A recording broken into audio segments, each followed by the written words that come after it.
সেদিন হুট করে আমরা চলে গিয়েছিলাম শপিং করতে উত্তরাতে। আগে থেকে কোনো প্ল্যানই ছিল না শপিং এ যাওয়ার জন্য। হঠাৎ করে ছেলেদের বাবা বলল, "চলো আজকে শপিং এ যাই। বাচ্চাদের জন্য শীতের জামাকাপড় নিয়ে আসি।" আর রাহিল বলছিল ওকে একটা নতুন ফোন কিনে দেওয়ার জন্য। কারণ ওর আগের যে মোবাইলটা ছিল ওইটা নাকি বারবার হ্যাং করে। ওর সময় কাটে না, এক্সাম শেষ। তো ভাবলাম যে যাই। আজকে যেহেতু ওদের বাবা কিছুটা সময় পেয়েছে। তো আমরা বিকালবেলা ০.৫ ঘন্টার মধ্যে রেডি হয়ে রওনা দিয়ে দিয়েছি উত্তরার উদ্দেশ্যে। আমাদের বাসা থেকে উত্তরা খুব একটা দূরে না। আর শপিং এর জন্য আমার কাছে কেন জানি বেস্ট মনে হয় উত্তরা। কারণ আমি সবসময় উত্তরা থেকেই শপিং করি। গত প্রায় ১২ বছর ধরে। কারণ আমি বিয়ের পরপরই ৭-৮ বছরের মতো উত্তরায় ছিলাম আমার শাশুড়ির সাথে। তো সবসময় উত্তরা থেকে শপিং করা হয়েছে। আর আমার কাছে উত্তরা বেশ ভালো লাগে। মোটামুটি সবকিছুই আমি চিনি কোথায় কি পাওয়া যায়। আমরা যাচ্ছি আজকে রাজলক্ষ্মী মার্কেটের ওখানে। কারণ রাজলক্ষ্মী সেই মার্কেটের পাশে ৩-৪ টা মার্কেট একসাথে আছে। যেমন Nigar plaza, Alauddin tower, HM plaza, সেই সাথে রাজলক্ষ্মী। তো একেকটা মার্কেটে একেক ধরনের জিনিস পাওয়া যায়। যেমন এইচএম প্লাজায় মেয়েদের কাপড়-চোপড় বেশি পাওয়া যায়। নিগার প্লাজা পুরোটাই তো মেয়েদের। মেয়েদের জিনিস অনেক বেশি পাওয়া যায়। আলাউদ্দিন টাওয়ারেও সেম। আর রাজলক্ষ্মীতে যাবো হচ্ছে ছেলের জন্য মোবাইলটা কিনতে। কারণ রাজলক্ষ্মীতে বেশ অনেকগুলা মোবাইলের দোকান আছে যেগুলোতে ভালো, ভালো মোবাইল পাওয়া যায়। আমি এর আগেও কিনেছিলাম। যাই হোক আমাদের গাড়িটা একটা জায়গায় পার্ক করার পর আমরা রিক্সায় উঠেছিলাম। কারণ এখানে গাড়ি পার্ক করা অনেক ঝামেলার ব্যাপার। একবার গাড়ি ঢুকালে সেটা বের করা যায় না, এত বেশি জ্যাম থাকে। কোনোমতে একটা জায়গায় গাড়িটাকে পার্ক করে আমরা চলে এসেছিলাম নিগার প্লাজার অপোজিটে রাজলক্ষ্মীতে।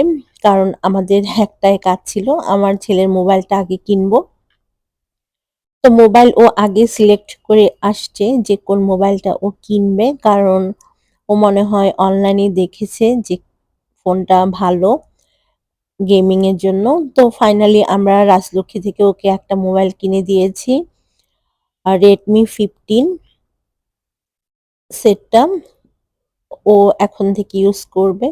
যেহেতু ছেলে এখন ক্লাস 6 এ উঠে গিয়েছে, নিজের একটা পার্সোনাল মোবাইল তো দেয়াই লাগে। আগে এই জিনিসগুলো কল্পনাই করতে পারতাম না, কিন্তু এখন তো যুগ চেঞ্জ হয়ে মোবাইল কেনার পর আমরা চলে এসেছিলাম নিগার প্লাজায়। ওখান থেকে আমরা হচ্ছে বাচ্চাদের শীতের জামাকাপড় কিনেছিলাম। আমার জন্য টপস, জিন্স কিনেছি।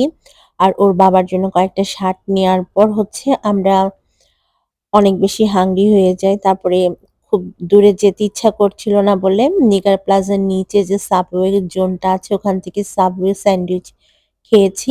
আর সাথে ড্রিংকস নিয়েছিলাম। তারপর হচ্ছে এখন চলে যাচ্ছি যেখানে আমাদের গাড়িটাকে পার্ক করা হয়েছে। আর দেখতেই পাচ্ছেন ২ পাশে কি পরিমাণ মানুষজন। আর ভ্যান গাড়িতে জিনিস বিক্রি হচ্ছে। আর এখানে এত জিনিস পাওয়া যায় ভ্যান গাড়িগুলোতে, মানে দেখলেই কিনতে ইচ্ছা করে এমন একটা অবস্থা। যাই হোক বাসায় চলে আসার পর এই যে ছেলেদের শপিং গুলো আর আমার শপিং গুলো বের করেছি। এখন এগুলোকে আমি জায়গা মতো রেখে দিব।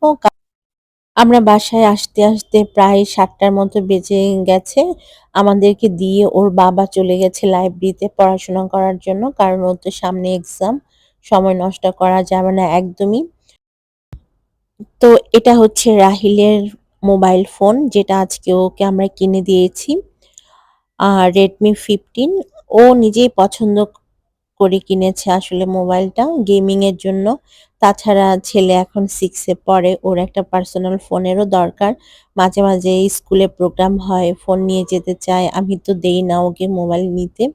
বাইরেও নিতে দেই না।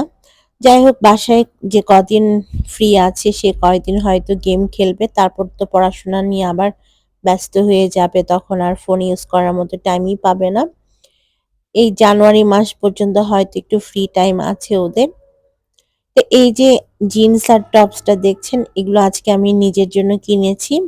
আরো কিনেছি কয়েকটা, সেগুলো আর পরে দেখিনি। তো এই ছিল আমার আজকের ছোট্ট একটা ভিডিও। শপিং এর। আশা করছি আপনাদের কাছে ভালো লেগেছে। ভালো লাগলে আমার পেজটাকে ফলো দিতে পারেন। সেই সাথে আপনাদের ফ্রেন্ডস এন্ড ফ্যামিলির সাথে শেয়ার